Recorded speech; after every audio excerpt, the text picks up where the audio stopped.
Time to wrap it up. Time to wrap it up. Time to wrap it up with G.I.J. Oh my God, girl. Good job. What is up? What is cracking, everybody? It's your boy Jay. I'm Gino. And welcome to another episode of Level Up with Gina J.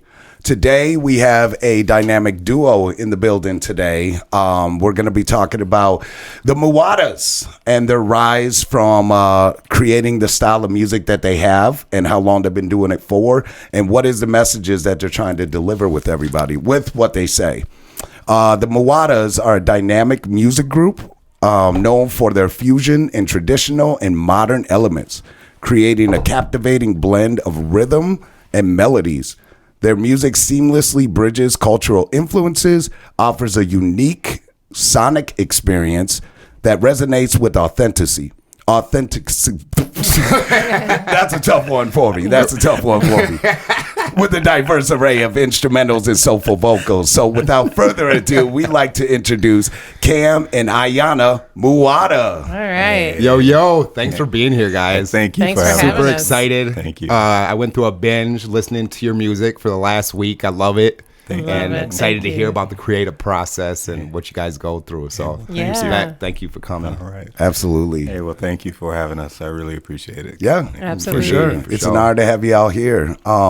So what we want to do is kind of dive into, the beginning, right? We want to kind of talk about what got y'all into the music, and how y'all birth these new sounds that y'all create throughout your music and everything. So what I want to ask for Cam, or ladies first, Ayanna, what got you into music? Yeah, that is such a complicated question. I mean, because that takes me all the way back to youth, my childhood. Yeah. I'm from Chicago, and I started playing piano when I was 5 years old. And it was a combination of my parents just getting me into music lessons, because that's part of what parents do sometimes, just to Right. kind of enhance learning. But also just, we had a piano growing up, and the piano to me was... and music in general was a way to kind of escape some of what was just kind of hard in the world. So if, we had hard things going on in the family, we had a beautiful childhood, but there was always something hard that was going on. What side of Grandparents' Chicago? illness. South side. South side. Yeah. So you both are from Chicago? We are both from yeah. Chicago, Okay. both from the south side of Both from the Chicago. south side. Yeah. So you said you played piano. I Was did. that your first instrument? It was my first and main instrument, all through childhood and through college. I only started playing the bass guitar. I think I was probably in my 30s, maybe late 20s, early 30s, when I started picking up something other than. So it was always keys. It was piano, and then that went to synthesizer. But always some kind of keys, until about mid-30s, when I decided I need a different axe. I'm going to try. Right, I'm going okay. to try the bass. And so I played a little bit of acoustic guitar, a little bit of electric bass. Really loved the bass. Put the acoustic guitar down. I left that for Cam.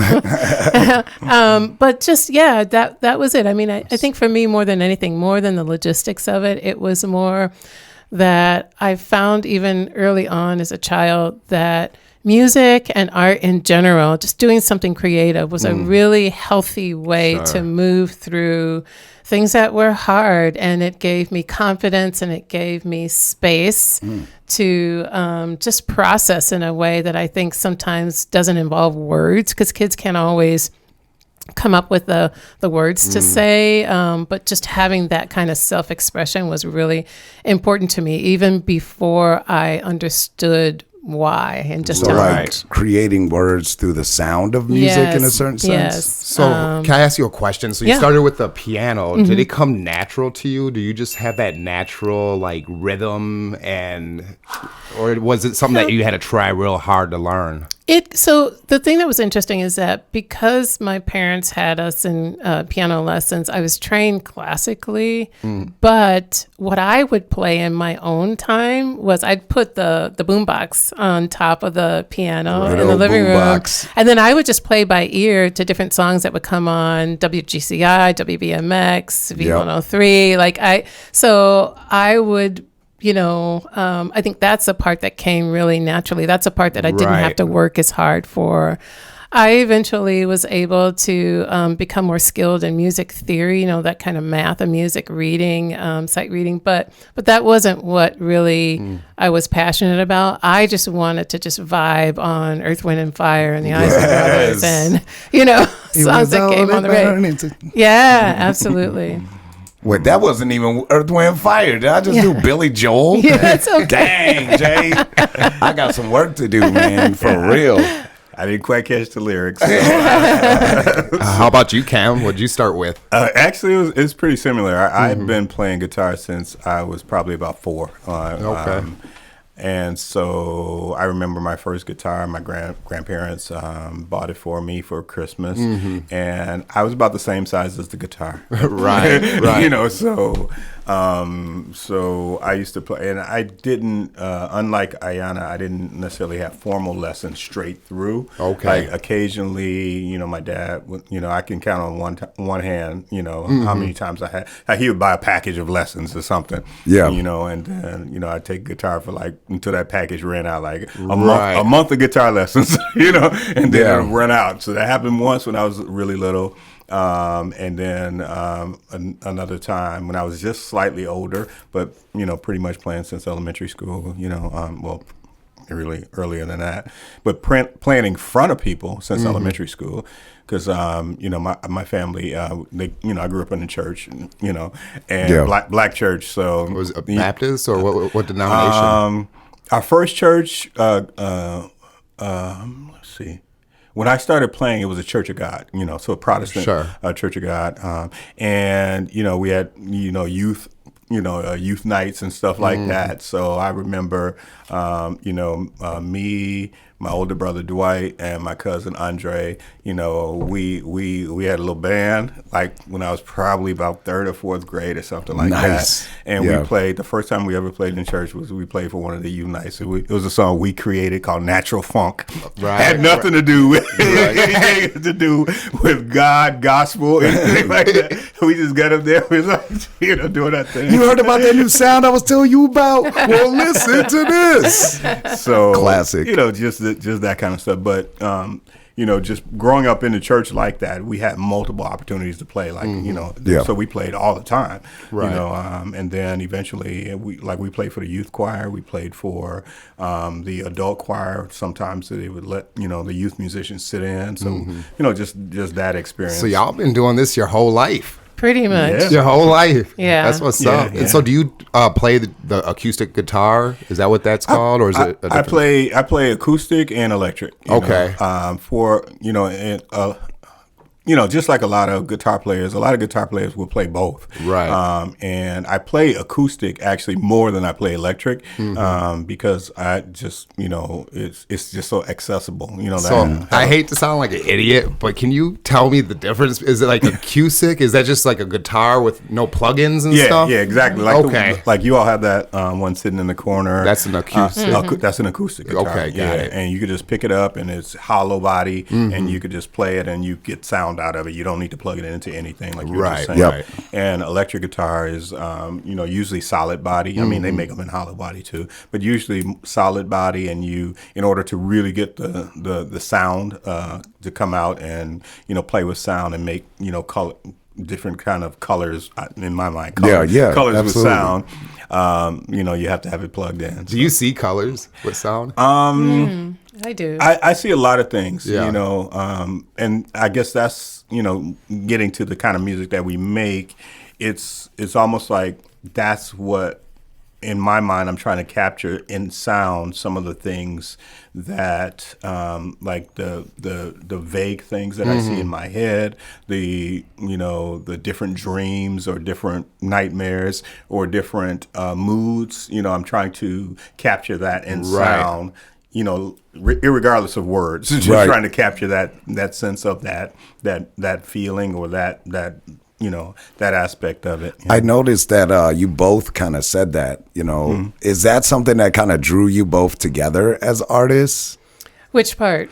Well, Cam, you were talking about how the sound itself just kind of like without using words, like just trying different instruments and stuff. Like, is that kind of like what got y'all together, or how did y'all meet within the music industry? Yeah, absolutely. I think, okay, so to raise things up to college, I was a music student, still studying classical piano, and I was getting into a lot of different alternative styles of music. This is the 80s. Yeah. And we listened to a lot of punk and post-punk and just really progressive music and things that, you wouldn't necessarily hear on the mainstream radio stations, and reggae and ska and things like that. And so I think it was at that point in the mid-'80s that I started really wanting to experiment with different kinds of sounds that were not as traditional. Yeah. And so I worked at a place downtown Chicago, and one of my coworkers had asked me to go out to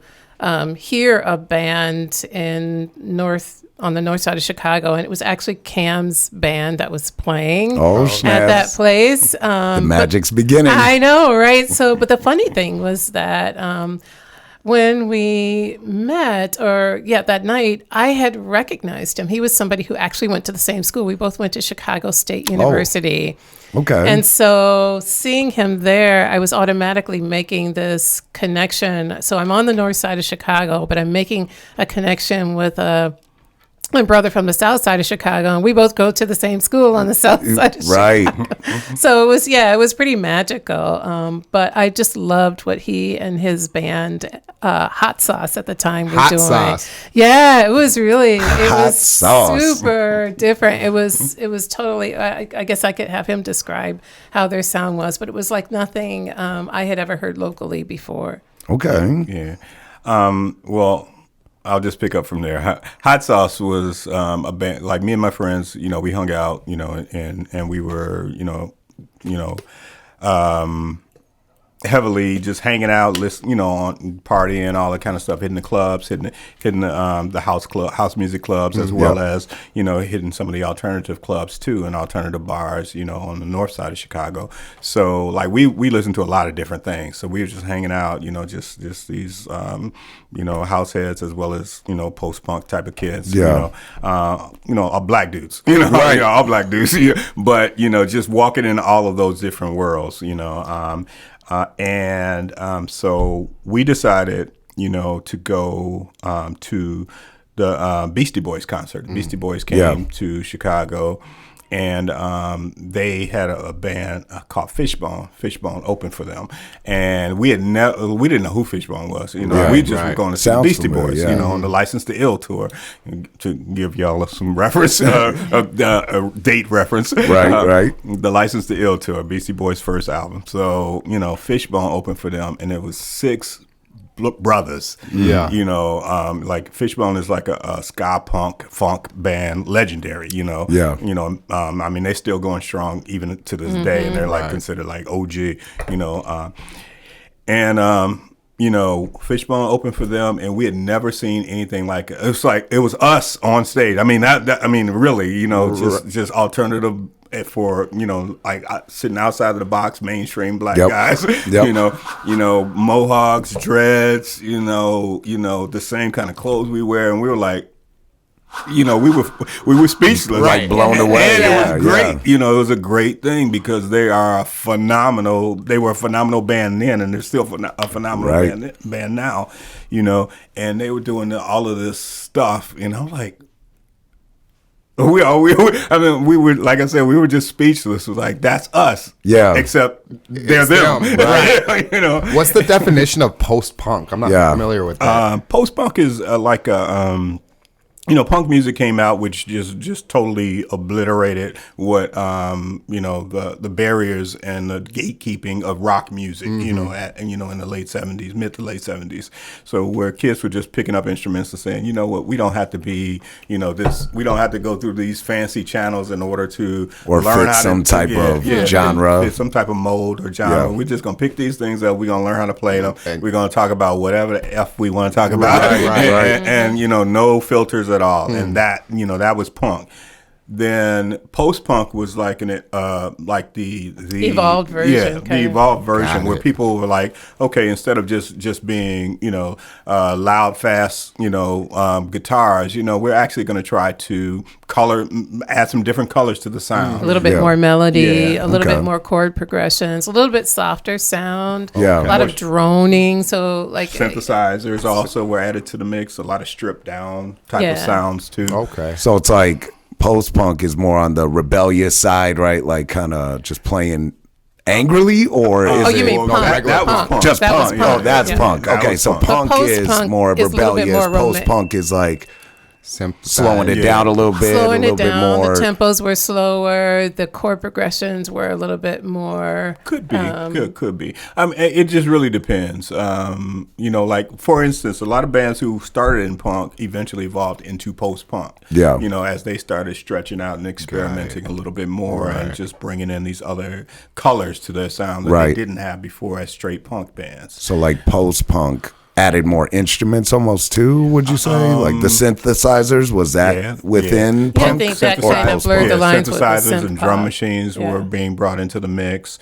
Also, just in the way that some of the sounds were just spaced out, like instead of playing, and I don't want to get too deep into theory, but instead of playing like full chords, full on, they would strip it down to like single notes, and still just so there was a lot more space in the music too, and that space led to a feeling, and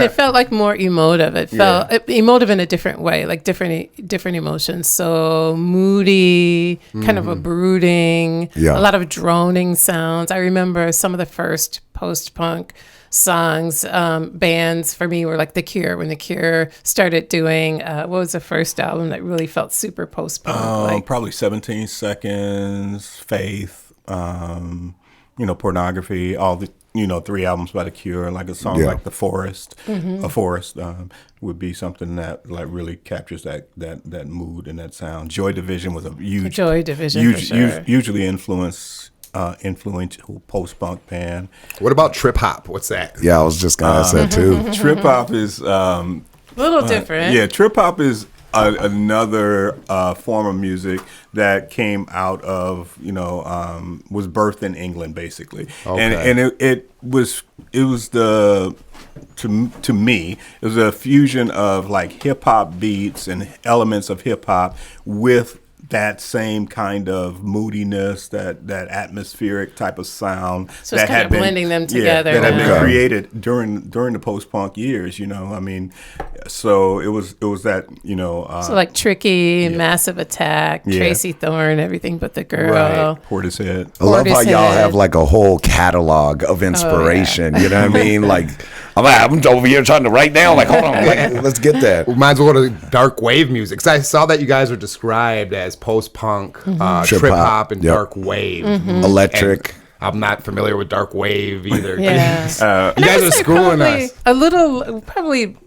Honestly, a little bit less of the dark wave, but we touch on dark wave. Dark wave is probably, we have some songs that kind of push at that, but probably blurring the lines between dark wave and synth pop for some of the songs that we do, but really just has that overtone or undertone of just depth, super moody, really kind of our music is really a lot about processing those dark spaces. Right. So the first song I heard from you guys was Battle Warrior. That was the first one, and I think it's probably the dopest one to me. Oh, thank you. I just had this feeling of like this ominous, it was like this ominous feeling, and it felt like it should be in the score of a movie. You know what I mean? Like something big's about to happen. You know what I mean? And do you get that a lot from people that listen to that song? Do you feel that way? Like I feel that way. I love that song. I do love that There's song. something big about to happen. Right. Yeah. I mean, I feel that way, and it's funny that you set that out because a lot of times I don't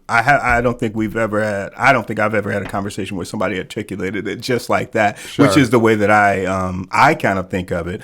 Again, I'm thinking like score, man. I think thank you.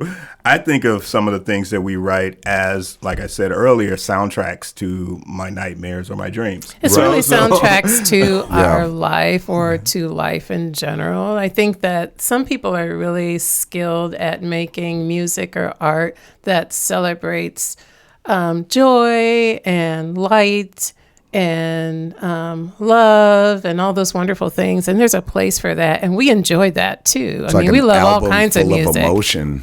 Yeah, but for some strange reason, I don't know, we're just always drawn to making music and art, because I used to do a lot of photography too, that really actually holds space for the shadows, the shadow spaces, because I feel like I learned pretty early on as a child that that's really important. I think if you really want to be a whole, healthy human being, you have to figure that out, Yeah. right? Right. And so the music is not meant to be depressing, but it is meant to hold that space. And, so when we were creating Battle Weary, that is exactly descriptive of how we were feeling, where we were. It was we'd gone through George Floyd's death and his murder and the unrest, and we were already in COVID, and we were already dealing with illness in our family that had really turned our world upside down. So the Battle Weary and Sideways project follow the Upside Down project, which was our first project that we did together. So this was like a theme. Like, we were going through a lot of really difficult, very highly traumatic experiences.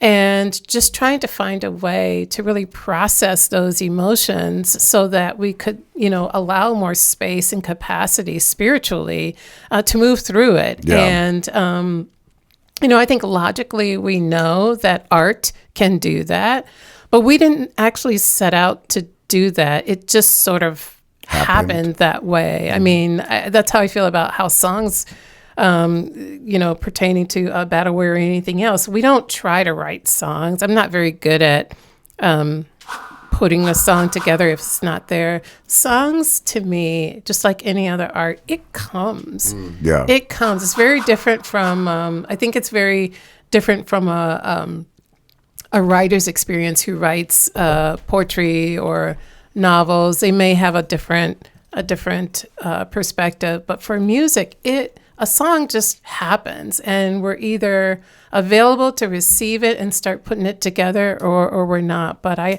can't fabricate it, and so Battle Weary just came. That melody That was just happened, man. So you Well kind said. of answered my question, because I was curious, like the lyrics in Battle Weary, was that your guys' feelings, or was this a collective feeling of how us as a society feel? You know what I mean? Or black folks in particular. So in a little context. So in 2019, we received a diagnosis for. I won't put it all out there, but for our one of our sons, and it just shook us to the core. Like, one of those things that you just wonder, what does tomorrow look like? It was that huge. And so for us in 2019 and early 2020, our world was upside down, and we were processing. So that first project came from it was very personal. Okay. And we were just really just needing to process this, and thought maybe we can share this, after we had so many songs. We thought, okay, we've clearly got a project, we can put this out. And we thought that was it. We thought it was just our family project to process this pain. Right. But the songs kept coming, and then things kept happening. So to answer your question, in 2020, with the birth of the Battle Weary, we were just going through this experience with the rest of the world. Like, COVID was killing people. Like, life was just completely different. Then George Floyd was murdered. Then Minneapolis and St. So Clair many burning. historical moments. Yes. And so then our upside down was the whole world is upside down. What in the world? So I'm feeling so tearful, so teary, so weary from this. But I also know now that I can feel myself connected to the broader experience. So yes, that's kind of initially how it came together, but also with that awareness, deep awareness of the connectivity that it had to others well beyond us. And Battle Weary was your first album you dropped, like, in how many years? Because that was like one of the big breakouts, right? Would you say? Actually, the Upside Down started. Yeah, if you want to walk us through a few of the things. So folks and everyone listening and watching at home, they're going to be showing us some CD covers, some posters and everything of their albums and stuff. So go ahead, take it away, Cam. So as the Muatas, the first project, referencing what Ayanna was just talking about, is the Upside Down project. So the Upside Down project captures that where we were in 2019 with the things that we were going through. And it just captures all of that. And this, when Ayanna was just talking about a family project, we thought it was just going to be a family project. Yeah. We thought, hey, we would, just capture. We were just trying to capture where we were as a family, going through the things that we were going through, experiencing with our son at that particular time. Yeah. And then this is when we did this project. Okay. Then we also have another project that came out right after that, towards the end of the year, and Sideways, which was a smaller project, an EP of 4 songs. Really just trying to kind of get our bearings. So if you think our world was upside down, like, okay, let's try to see what is life. Turn the axis. Can we start to have a new vision for life? Yeah, got you. And then 2020 happened, which Ayanna was talking about, and then here it is. And then all of the songs that we were writing during that particular time. All the songs that we were writing through that particular time were.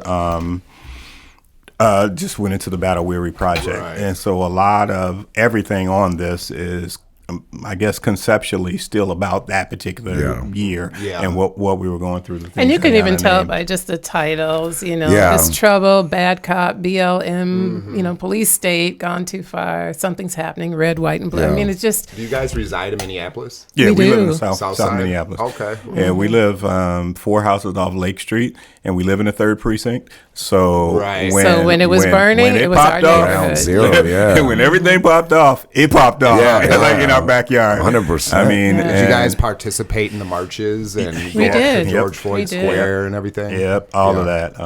We were at George Floyd Square the day before all the the police presence. Right. The day before, all of that. And it was horrific and scary. Yeah. Absolutely. I have video of the actual shutdown of 38th in Chicago. I lived on 35th in Columbus at the time, which is 3 blocks away. So I was up there every day, and I saw them actually shut down 38th in Chicago. Man, it was wild hundreds. Yeah, so it was a lot, right. And to live through that,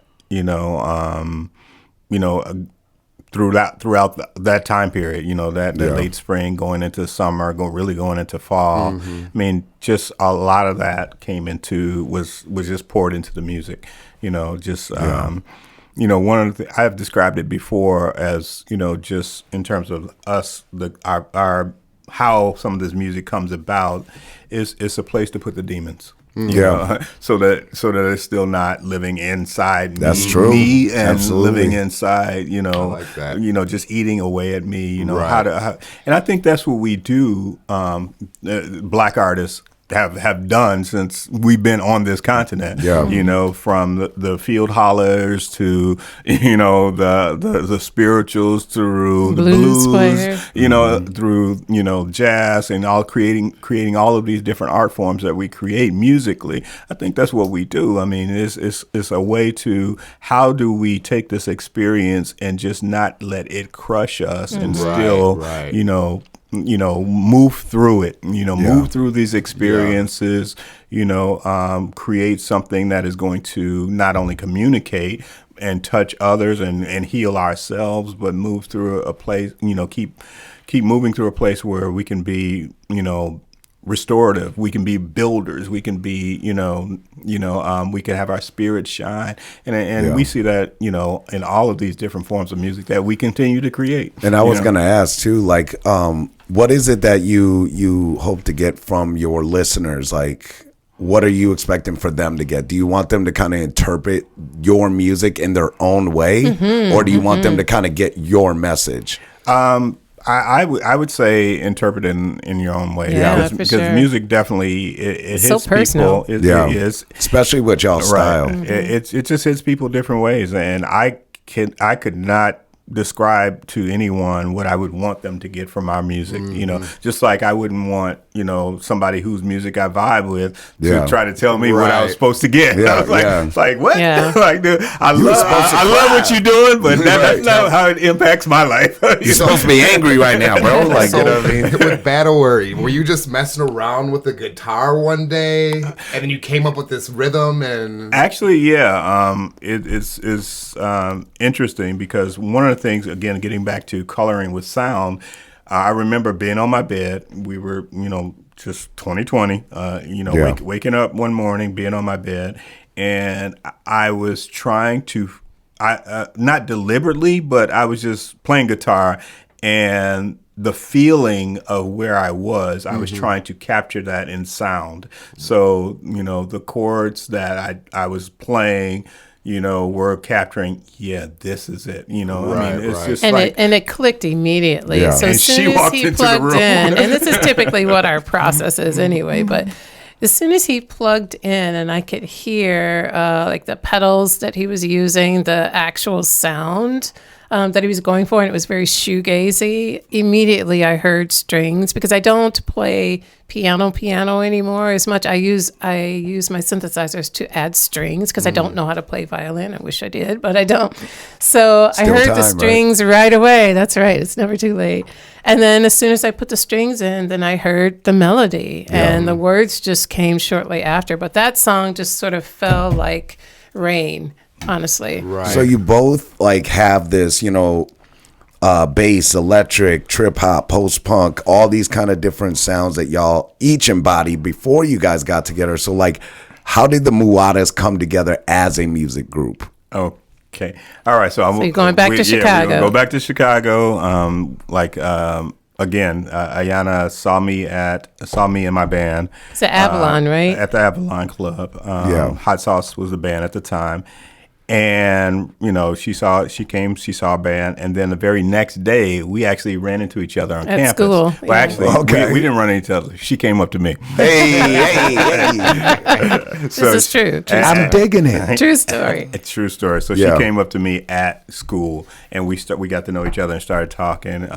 Quick side note, both of us separately that day, went and told someone, I'm going to marry her. Oh. I went to my guidance counselor at school, and I said, I think I just met the person that I'm going to marry. I don't know how I know it.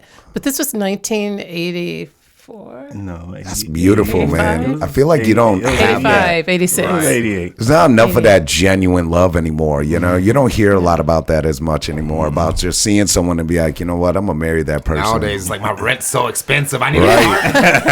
This person's so... for these bills. I love this person, but let me swipe. It's just weird nowadays. So you got that... that organic love. I love that. He just had this energy. I think more than anything, there was a vibe. I mean, between the music that I had heard the night before, the vibe, he walked up, he had this biker's jacket on, his hair is all over the place. He's got like painting on the back of the jacket. He's all dressed in black. We walk up to each other and it's like, oh, that's my partner. Yeah, okay, this is it. I think this is like immediately I saw a family. It was weird. And it was the same on my part. I mean, I was like, okay, I recognized her from the night before, and she looked totally different. But I mean, it was a different look, right? But it was like the day before, like at the club, you know, she had her hair up in this beehive and she had this baby doll dress on and these baby doll shoes and just looked like a doll. And I was thinking, well, my goodness, that girl's fine. And then I see her the next day and she looks like a mirror of me. Biker's jacket, black turtleneck, jeans, Doc Martens when nobody was wearing Doc Martens. Like skinheads back then. You know, like trendsetter. You know, so it's kind of like, oh my goodness, like, you know, like how did she do that? And anyway, so then we just started talking, and she's a musician too, and I think he invited me to his band's rehearsal like that next week, and then I got to meet the band and got to hear their music and see their process. And then we played music together. Yeah, we were like, oh, we should play some stuff together sometime. And so that was the start of us playing music. Like within the first few days that we knew each other, we were playing music together. What's up. And then eventually, as we moved here to Minneapolis, that's where Cold Front. We created Cold Front. In the aftermath of Hot Sauce, that band I was in, breaking up, we formed. So this is the official first.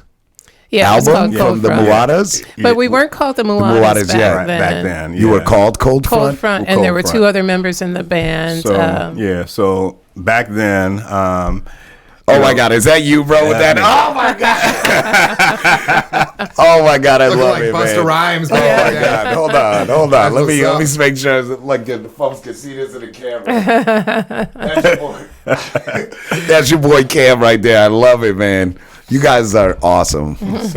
So back then, you know, here we made that record with the other two guys, John Scott and Ron Clark in it. Shout out. Cold Front. Shout out to them. Yeah. And then we were just playing locally here.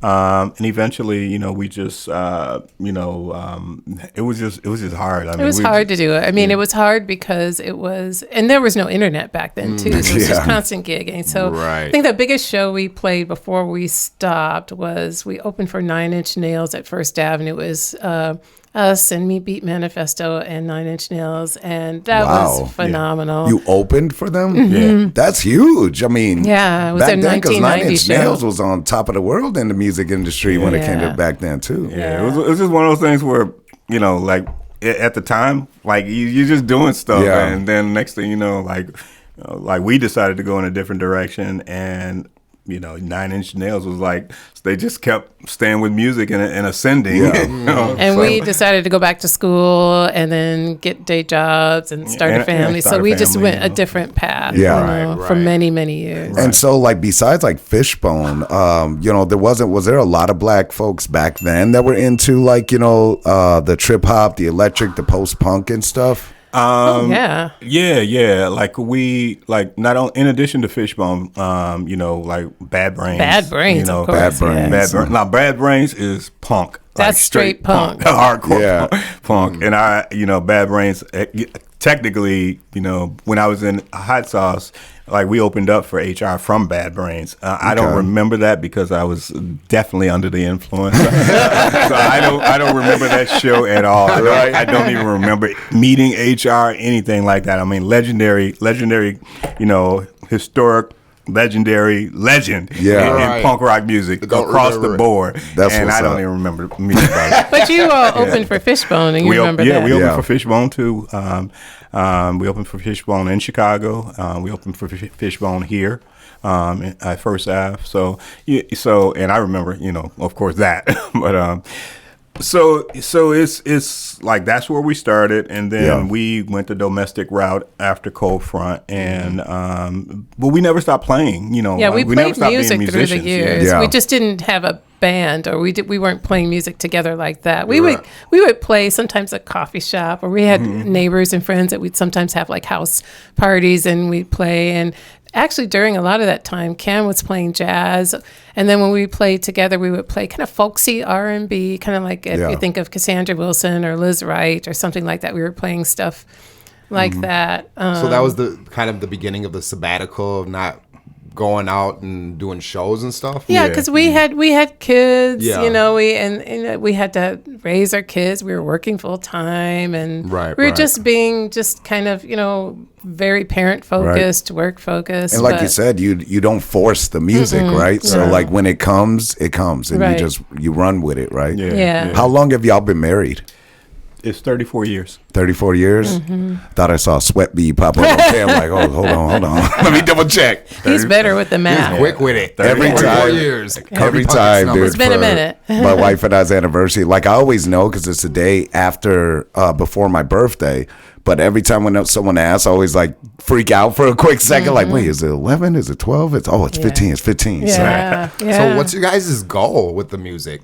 You know, I just want to keep, you know, I guess one of the things that I think about, and we didn't talk about this earlier, but just as far as influences go, one of the things that has always resonated with me, and maybe this is one of the reasons I play guitar, is I always remember being fascinated by watching old black men play guitar. So growing up, you know, watching, you know, all those variety shows that they used to show in the 70s and 80s, and seeing the bluesmen, those B.B. King, seeing them play, or seeing some of the funk bands from the 70s, you know, and I would that was fascinating to me. And just getting back to the blues for a second, like I love the blues, and I love, you know, how bluesmen just do the thing. It's like, hey, I mean, it's like it doesn't matter if I was popular in the 40s, you know, or I was unpopular in the 50s, you know, as music changed, or unpopular, you know, whenever. They just doing their thing. Yeah. You know, I mean, and Chicago's a big blues town too. So, you know, even, which is something else that we knew that bonded us, because like we were, you know, like young 20-somethings, and we used to hang out in the blues bars till like 3 in the morning. Yeah, you know, I mean, just so in addition to going to like the dance music clubs, the house music clubs, you know, we were going to reggae bars, we were going to blues bars. I mean, we just did all those things. We were going to jazz clubs, and it's like that was how, like, that's another thing where we knew that we were soulmates. That sounds so much cooler than like we were at Bennigan's, you know what I mean? Doing karaoke at majors and stuff. But man, we used to kill a lot of like Temptations and you know. So do you guys aspire though to get paid from doing this and travel and those things? We'd love to travel. I mean, I think like to answer your question, you were just, and I was just reflecting on it. What do we want? I want to just see it through till it's done. Like I saw us doing this in the beginning when we came together again musically in 2019, 2020, as just kind of getting out what needed to get out. And I just figured we'll know when it's time to stop, because it'll just naturally come to a close. Like, it's never anything that I feel like I want to force. But if I had my druthers, I would love for us to be able to interface more with other people in different places. I'd love to find space to tour. We are asked to come down to Raleigh, North Carolina for a festival. We were asked to go to South Dakota. We're starting to get calls to come places, but logistically, we're not quite there. I mean, putting your instruments in a van and driving someplace when you work full time, when you factor in the amount of time it takes to do that, and energy. Well, like with Gene, what you said, like music and movie scores and stuff like that could be a new direction for y'all. You know, have you ever, like Gene asked, have y'all ever thought about maybe doing that? Because we certainly wouldn't turn it down for sure. We haven't actively sought that out, but I think some of our music does lend to being a little bit more soundtracky, because it has a lot of ambient string sounds. Because I mean, there's theaters, there's plays, there's like, you know, there's so many new filmmakers coming out. I mean, your son alone, right? Like, you have a son. Dude, I saw your poster that you had on there of your son's film, right? It's a short film. What is it called again? He has 3 of them. His most recent one is called Grief. And he has one called Garment, and he also has one called Rainy Parade. Okay. And do you guys have any scores on there? We don't. We don't. But our other son does. Our oldest son scored the 3 films for our youngest son. So y'all are just like a musical, talented filmmaking family. I love it. Yeah. So, you know, I would, getting back to, and piggybacking off what Ayanna said, but getting back to what I was saying is in this experience as the Muatas, one of the things I realized is that, like we started off this conversation, I've been playing music all my life. I mean, it's who, it's who I am. Yeah. and getting back to the Muatas is one of those things where, I'm thinking, okay, well, if I've been doing this all my life, then I'm probably going to keep doing it. As strange as that may sound, doesn't. But I say that to segue into what you were saying about just being open to all kinds of opportunities. To connect with other folks around. Just in different places. I mean, we've met so many beautiful, cool people. We met artists that we've been admiring for years. The Velt, a black.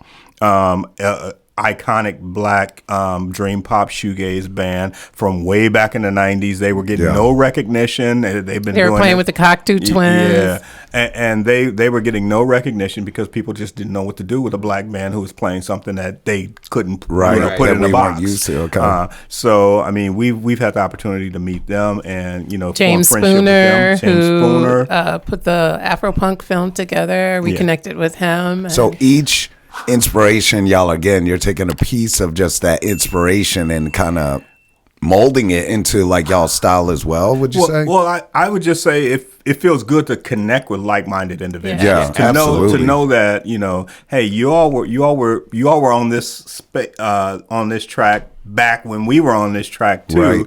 And back then there was no internet, so we really had no way of knowing. And then all of a sudden we start, finding each other in this modern day and age where people have a lot more access to one another and forming friendships and realizing that, in this, there are people who have been doing it who are older than us, and there are people who are coming up who are part of, not being boxed in any way, shape, or form. And I'm specifically talking about black folks who refuse to be boxed in any way, shape, or form. Yeah. And just connecting with them and realizing that, we have a tribe, around the country and around the world of folks who are just like-minded. Honeychild Coleman. Oh, Honeychild, the backslider. Yeah, she's a punk rock icon from black female punk rock icon from way back in the 80s. So doing this has allowed us to connect with a lot of folks like this because of social media and the internet, and then we get to meet them in person and have connections. So to your point, back to your question, what do I want? I love just the ability to connect with other human beings through this avenue of music. So I love music. I won't shy away from saying that there is a joy and a passion about the art itself. But to me, the art is really the thing that I'd say the avenue for connecting to other human beings. So for me, it means more, just like what Cam is describing. Yeah. That's the magic for me. Yeah. The music is just how it happens. That's beautiful. Kind of like how our podcast is the magic for us for meeting tons of new people and connecting with folks that we would have never from all aspects of life and stuff, and and realizing that also just that in those connections, realizing that there is like glimpses of people's spirit, and that is going to help us sustain one another. I just how I described you walking into this space. Well, you feel a lot less isolated. Exactly. Knowing that there are people out there who are bringing whatever they're bringing, and specifically talking about you, Jay. I was talking about just so much positivity. Just sometimes just knowing that exists in such an ugly world, and knowing that I'm going to run into a brother like you, who is going to put that positivity right there, and I can just take a piece of it and stick it in my heart and my spirit and get me through the next moment. I mean, and to me, that's what's up in terms of this, opening up those doors, just like you mentioned with the podcast, Gene, opening up doors to meet with people, connect with people, and just sustain each other, hold each other up as we walk through this thing called life. And all the ups, all the downs, all the twists and turns, the challenges and stuff like that. Sounds like y'all need to be motivational speakers too, right? Y'all have something else you could be doing too. Yeah. So beautifully said. And I mean, I love that you guys, like, throughout the years have tested the boundaries of sound, you know, and sampled different, like, what does this sound like? What could this sound like? And like some of the music you guys have come up with, I feel like it's those type of songs that are going to go on for the ages, you know, like you can, like those old classics, everyone's got a classic they love, right? Well, so like Battle Weary. So who does the videos? There's like a bunch of colors in it. The video was awesome. Thank you. And we've got another one too. Kudos to him, man. Yeah, he absolutely. killed it. Yeah, Tarek Muata, late bloomer production company. So just shout out to them. Yeah. And we actually have two Battle Weary videos. We have one that was shot just for the song itself, but then we have an extended Battle Weary visual album style video that's about 9.5 or so minutes long that we just premiered live for the first time at Pangea World Theater on February 10th for a live audience. And we're going to do that again, I think sometime in April, and then have Tarek there and maybe a little talk back and Q&A. Yeah, I was just going to ask that too. Do you guys have any upcoming projects or collaborations that y'all are looking forward to? We did. We have been collaborating a bit with Pangea World Theater through Lake Street Arts. And so I would imagine there'll be some opportunities up and coming in the next year or so too, because it just feels like it's an ongoing, I mean, it's a partnership that they tend to have with a lot of the artists that they work with in the community, which is wonderful. It feels like family. Yeah. We have a show coming up on March 8th. March 8th, y'all. At the That's Hook and March Ladder. 8th. Yep. Hook and Ladder, where's that located? That's located on right next to the third precinct. Right next to that burned down third precinct. Right next It's door, next literally. door. It's on the corner of Lake Street and Hiawatha. Well, when you South guys Minneapolis. drop your flyer on social media, we'll make sure to Thank you. share Absolutely, with for sure. everybody. Yeah. And That And one will then be is the that- Power Up Women's Show. I think that's for Women's Day, that show, Okay. that Friday night. Mm-hmm. All right, sweet. And what time does that crack off at? I think doors open at 8. 8 o'clock? Yep. Yeah, it might be 7. It might be 7. I'm All not right, sure. y'all. So if Yeah. anybody, All right, if we'll y'all have to got look and nothing see. going on March 8th at Hook and Ladder, you're going to see the Muatas Yeah, perform. That's right. It's a Friday. It's a a Friday. Friday. Yep. So do you guys have a full album right now, or or is it just the single that's out at No. Electric Fetus? So this is a full album. This full is album. 11 Got songs, it. the Battle Weary album. And then the Upside Down Project album has 7 songs. So 7 songs, 11 songs. We have an EP that came in the middle called Sideways. We don't have that with us right now, but it's streaming. That is a 4-song EP. And then we have 2 singles that have been three singles. I lost count that have been released since then. So it's quite a bit of music. If you go to the Muatas website, themuatas.com, or our Bandcamp, you'll see the chronology of the music. But it's 2 full albums, 1 EP, and 3 singles. Yeah. Okay. And folks could go to the Electric Fetus if they Yep, want they can go to the Electric Fetus. For physical copies. Yeah, Yep. physical Right. copies of at least Good call. 2. And then we're on all streaming platforms also. every So. platform. And they're also on Facebook. Is Facebook y'all's main page? Instagram really is what we Instagram, use the really? most. Okay. Yeah. And is that just the Muatas, or is there any It's- specific kind of handle? It's the Muatas. The Muatas. on Instagram, yep. And then So, we yeah. have the Muatas.com, our official website, where people can now, sign up, get on our mailing list, and then we can share promotional, information as things come out, when albums are coming out. Speaking of which, we are in the studio now working on our 4th album project. So Hey, it's going a hey, little let's slower go. because earlier this year we got sick. We both got sick. The COVID bug bit us, and so Oh, did it get you good? it got us pretty good. It got me for a good 3 weeks. So that slowed things down. But we have quite a bit of new music that's going to be in the process of getting mixed and mastered. And I'm thinking, where are we at right now? Late February. I would say by late spring, early summer, that album should be coming out. Awesome. I'm excited for that. Yeah. And we'll preview some of that stuff at our upcoming shows. Yep, for sure. Okay. Nice. And I love y'all's real quick. I love y'all's style too, as far as your album covers go. I think they're so captivating. Is there like any like meaning like behind it? Like what made y'all approach it the way y'all have? Yeah, I do. I don't as much anymore, but I spent many years doing photography art. I could tell. Yeah. So I was doing photography under the name Waning Moon Photography, and so I would do a lot of our own promotional images too, because I just had the wherewithal until I got to the point where I wanted our sons to help us out. Yeah. So this is these are images that I took with my tripod and. Very good. Did a series. This one, actually, a good friend of mine and photographer, Bob Alberti, did the shots for these, which I think were pretty incredible. He did a whole series for us for that. I think you created the logo. I created our logo. So this is the official Muatas logo. Yes.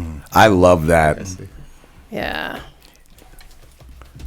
So we got the Muatas right now for our listeners. Jean's holding up a Muata shirt that we have right now. Is this considered your album cover, like one of your albums, or is it more of a logo? It's more of a logo. So you'll see that, like if you notice on the posters, you'll see it on there. Just keeping the branding together. So you'll find we've got it on stickers and. Yeah. And for our listeners as well, I mean, they brought us a plethora of stuff to take a look at here. We got shirts, we got magnets, we got CDs, we got posters. It's amazing. So like future projects that you said you have coming up, are we going to be looking forward to some more music videvideos popping out as well? Oh, for sure. Yeah. Once that album comes out, I know. Yeah. And we're going to do, I think you mentioned this a moment ago. We're going to do the Battle Weary visual album. We're going to premiere that. I mean, we premiered it already. We premiered it already. Yeah. We're going to do another in-person showing of it for a live audience in another few weeks. We haven't set the date for that yet. Then videos probably for one or two of the songs off of our upcoming project. Yeah, definitely. And I think later this year, some other venues that'll be coming up for summer, like Basilica Block Party, I think later in August. Okay. Mm-hmm. I love it too because I remember not that long ago or some years back, there were some artists that would have their albums come out and they almost had their music video was almost like a story. Mm-hmm. Have you guys ever thought about doing something like that, being that your son's a filmmaker himself, to kind of come up with like your own version of like telling a story of the album? That's I mean, it's a terrible example here, but like how R. Kelly had his like, you know what I mean? Like, I know it's a terrible example, but he did this thing where he told like the story, made his whole like almost into a short movie of like his album like and what stuff. they're doing now. The visual album, I think Beyonce did a really wonderful version of that too.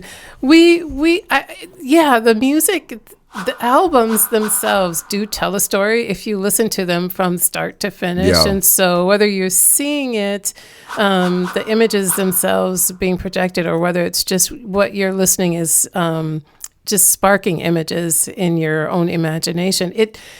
There is a value to listening to the full album, because people don't listen to full albums as much, or maybe now that vinyl is being revived, people are starting to do that more. But we do actually put these album projects together in a way that it actually is telling a story from cover to cover. Mm-hmm.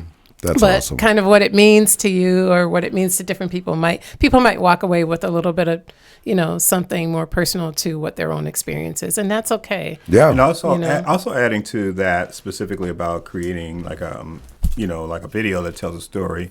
Getting back to like what we. That coincides with the question you asked earlier about long-term goals. We love collaboration. So we love being able to collaborate with folks. So if there's somebody, who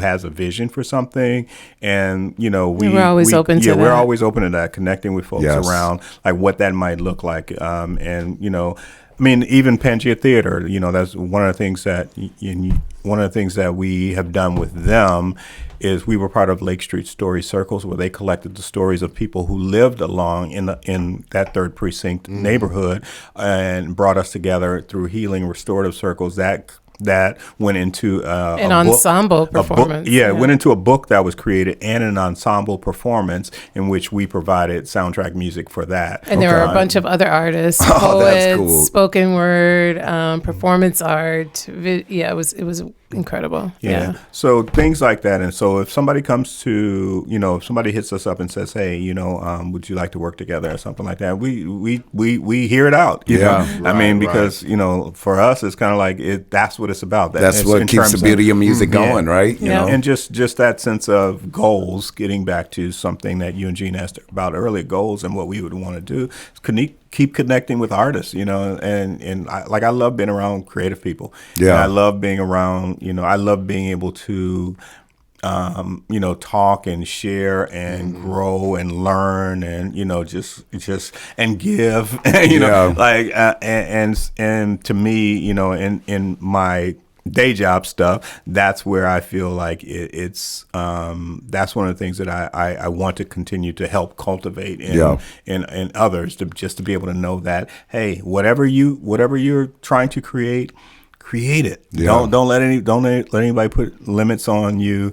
Dream it. Go for it, be dig into it, 2 feet, 10 toes down, 2 feet down, 10 toes down. Les Brown says something like that, imagine being on your deathbed, and around your deathbed are the ghosts of all your dreams, all the things you wanted to do in life and all the things you wanted to accomplish. And they're looking down at you and they're saying, like, we could have made something together, but now we're going to the grave with you. And I thought that was so powerful when he said that, because just like what you're saying, like, if you have a passion for something, you have to pursue it and let nothing get in your way. The worst thing that can happen is that it will not work out the way you want it to, right?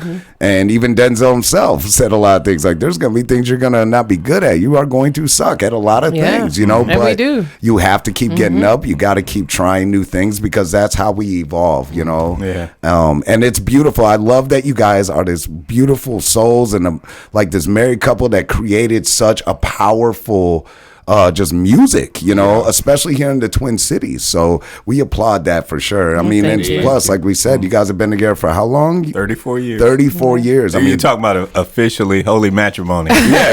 We were together before that. Yeah. Living in sin, as the old folks would say. Okay, I have to give a quick shout out, though, as we're talking about collaborate. I want to give a shout out to Twin Cities goth community, because I have to say, speaking of collaborations, he doesn't know yet, but we even got an email this morning. I'll share it with you, but they're reaching out a lot. We are just really, really fortunate to make connections with so many different people from so many different, areas of different musical walks of life experience and aesthetic, and I just love it. So I have a special they have a special place in my heart. Well, that's what's up. Yeah. Well, Gene, do you have any questions? Any further? I think you guys answered most of my questions. I would like to thank you two for coming through. It's Black History Month, man. Yes. Right on. A powerful couple like the two of you. Such a great episode. It's amazing. So I appreciate you too. Thank you, Gene. Thank you. And you, and for everyone at home, you can see and view the music on iTunes. Oh, is iTunes still a thing? Yeah, Apple Music. Apple Music, Spotify. Any music streaming. They're on all social platforms, you guys. Do you have a YouTube channel? We do. You do have a YouTube channel? Yeah. And then we're not on TikTok. Not on TikTok. It's definitely something to think about, though. Gen X here. What I love about TikTok is that, like, there's so much sampling going on. Like, so many people can take sounds, recreate, like how you're saying, visually. Like, if you were to play a song on there and you're asking your audience to interpret that visually, like, it'd be great to kind of see the feedback you're getting. So it's definitely worth an avenue to go down. TikTok, I'll take my check. Right. I'm just kidding.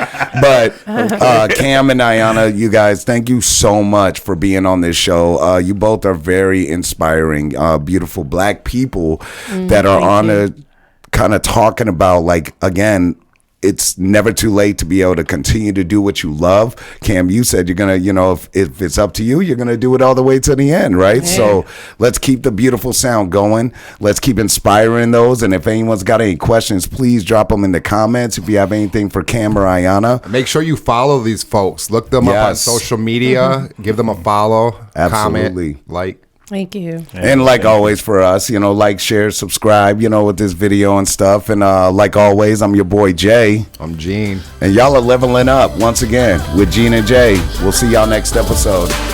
Sabi Wapa up. Sabi Wapa up.